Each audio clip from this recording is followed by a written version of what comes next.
So this morning, SDF said hotfix number 15 patch will be released today. He said UTC. They didn't say what time. So 5:54 a.m. is my time. That's when he put that out. That was 3 hours ago. I'm East Coast. So that was 3 hours ago. Right now where they are is 7 p.m. because Korea is, I think with daylight savings is like 13 hours ahead, 12 hours ahead, something like that. So it's like 6 or 7 p.m. for them right now. So when he put that out, it was 6 or 7 p.m. So right now it's 10 p.m. their time, right? Like they're crawling into bed, but he said it's going to be released today.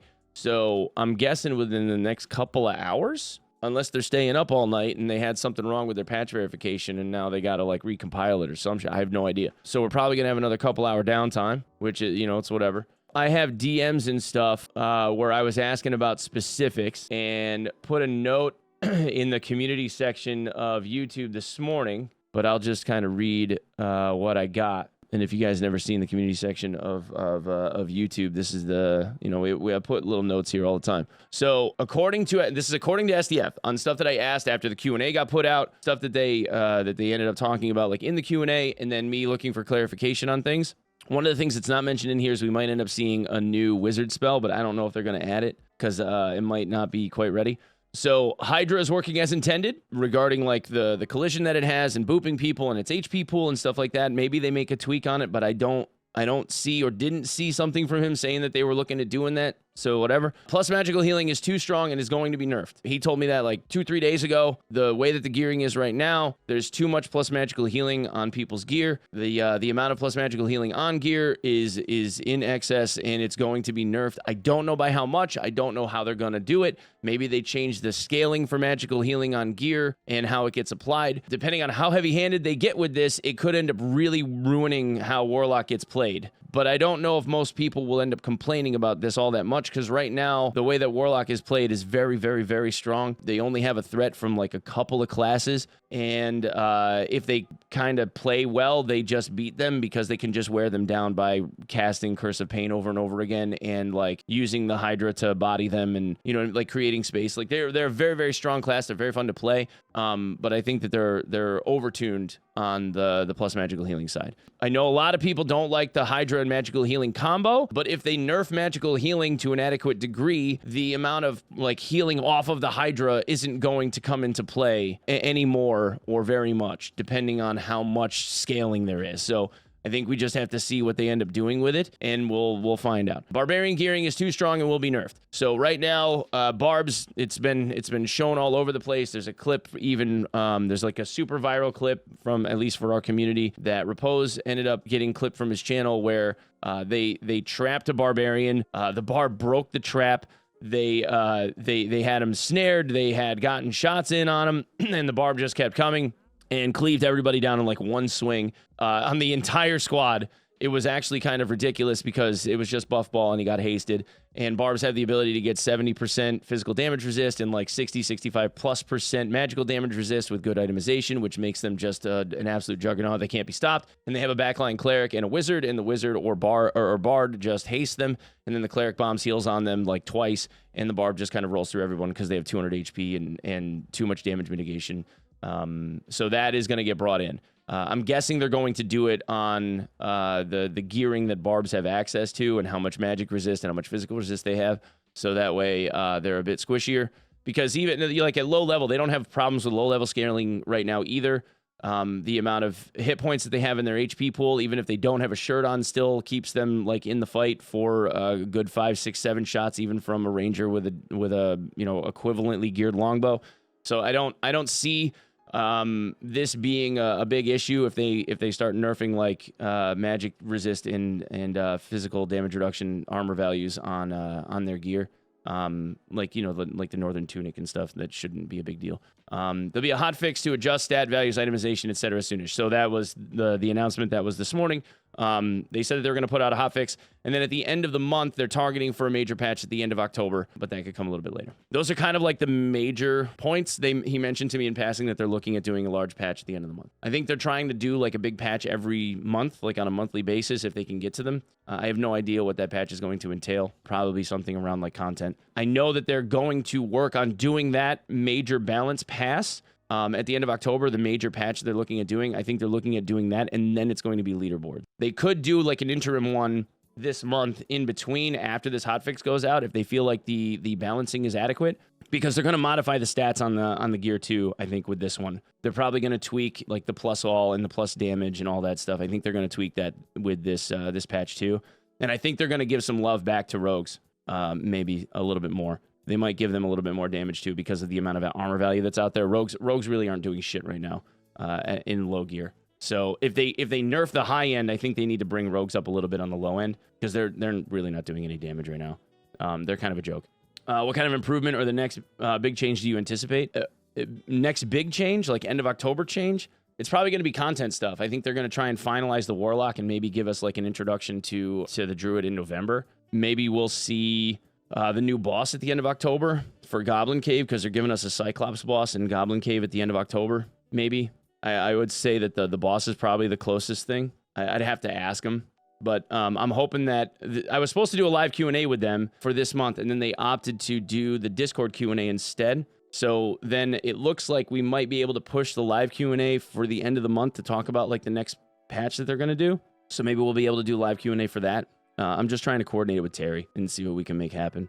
You know, they got like a really fluid schedule. The other thing that we're kind of hinging on, and this is like on the other side of it, is the legal piece. So they had a deadline for the tail end of August to get in all of the documentation for the courts and like a third party to review to determine whether or not an injunction should be placed against Iron Mace or against Nexon. That is still very much in the wind right now. So the news article that reported this that we looked over said that this could take up to 2 months. Right now, we're in like the beginning of month 2. So we had all of September and it didn't happen. And then we're looking at like maybe the second or third week of October, where there's probably going to be something from the court in terms of like a preliminary injunction if one gets made. That can go either way. And the risk is it's possible. It's possible. I don't think that it's probable, but it's possible that the Korean court could say something against Iron Mace, and then Iron Mace has to stop. If Iron Mace has to stop, that's it. Like, turn the lights off, and they have to fight their court battle until this comes back, if it ever comes back. If it goes the other way and they tell Nexon to back off, then full steam ahead, Nexon's in the good, and they're probably going to get relisted on Steam then. Because now they have something of merit to be able to show Steam, to show Valve, to say like, hey, the Korean court is preliminarily like finding in our favor, like, let's do this. I don't think that Iron Mace would have put out what they've been putting out if they weren't confident that they were like in the right, because then like there would be no hope for them. If the PI happens against Iron Mace, they're fucked, because it'll ruin all of the player sentiment, and no one's going to wait around for 2 years while they figure out whether or not this game's going to fly. It'll shutter the doors. Like, they'll be done. But like I said before, the 35 to 50 bucks that I spent on this game for the like 450, 500 hours already worth of time that I've streamed this game, not to mention the countless numbers of hours that I've played outside of it, has been well worth my monetary investment, and I got my fun out of my money. So I don't even care that I spent the money that I did. I've spent this much money on way shittier games. So my concern is that by the end of October they end up running up against that. It's a minor concern, but it's still obviously there. If that goes full steam ahead, then I don't think that these guys are going to be sweating it that much anymore, and I think we'll start seeing a whole lot more productivity out of them, because they're still even at the administrative level, they still have to split their time, right? Like, they can't just focus on this, because every time their lawyer pings them and says, I need this piece of information, that's more time that they have to take away from game dev in order to provide whatever the court's supposed to like be looking for, that their lawyer needs or whatever, right? Like, they're constantly preparing. And now they have a U.S. appeal where they've got U.S. attorneys that by November they have to compile stuff to be able to fight the appeal in U.S. court over the case getting kicked to Korea too on forum nonconvenience. So they've still got to split like a little bit of that administrative time to be able to provide lawyers with everything that they need to be able to argue their side of the case. So there's still going to be that like taking them away. But I look forward to the end of the month, though. I'm hoping that October gives them the clear, and that we start getting some cool content out of it. Yeah, that would be ideal. Spend more time playing this than Diablo 4. Same, dude. Same. Lura, Skelly, or 2, and Poof, Rogue gone. Yeah, I mean, like, Rogues kind of need like a lot of gearing in order to be able to come online. That's the problem with them right now. Worst case, Iron Mace devs could work for a dad clone game dev and make those good. Yeah, I mean, I get possibly. I don't know if they would want to. But yeah, I mean, they could, I suppose. Single sensor hours played. Yeah. Wouldn't be a bad idea to keep early rogue as is and let it be a gold farmer to become a threat. Thief, D&D roleplay. Yeah, so like the only thing that I've seen rogue be really good at is you can keep relatively consistent DPS on like troll or something like that where you let the dots tick and eventually the troll dies. But you don't really get away with doing that with like a starter dagger because the starter dagger is so weak it just doesn't do enough damage. You really need like a rapier or a short sword or something like that in order to be able to pull it off with a rogue. And then you're focusing on using like rupture and poison. And in most cases, that keeps you from being able to run like the loot stuff. The only other viable strategy is like the meme one where you see guys like Jay and myself like the last few days running around and just pickpocketing the shit out of everyone or trying to and just playing like super avoidant and trollsy. And that works to an extent, but it's not intuitive gameplay for most people because it's like, oh, I'm supposed to spring out of the shadows and do whatever, but instead you're just kind of like stealing stuff from people and then running off into the distance.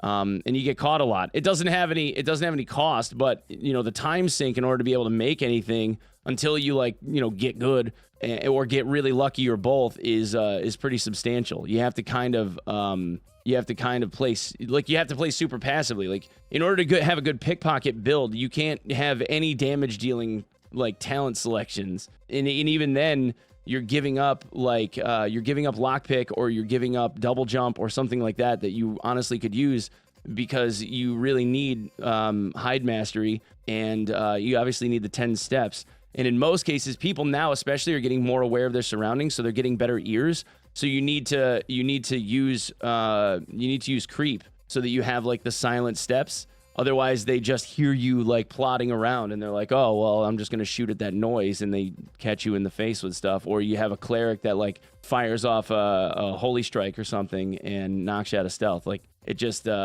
it's not nearly as fun as it could be, Jay stole a key once. Yeah, we saw that. Yeah, that was a good highlight. So yeah, I don't know exactly when the patch is hitting, but these are the things that I talked to them about, and I think that are gonna be like soon TM. So yeah, that's kind of the update. So anyway, I guess we'll go play a cleric until they shut us off. All right.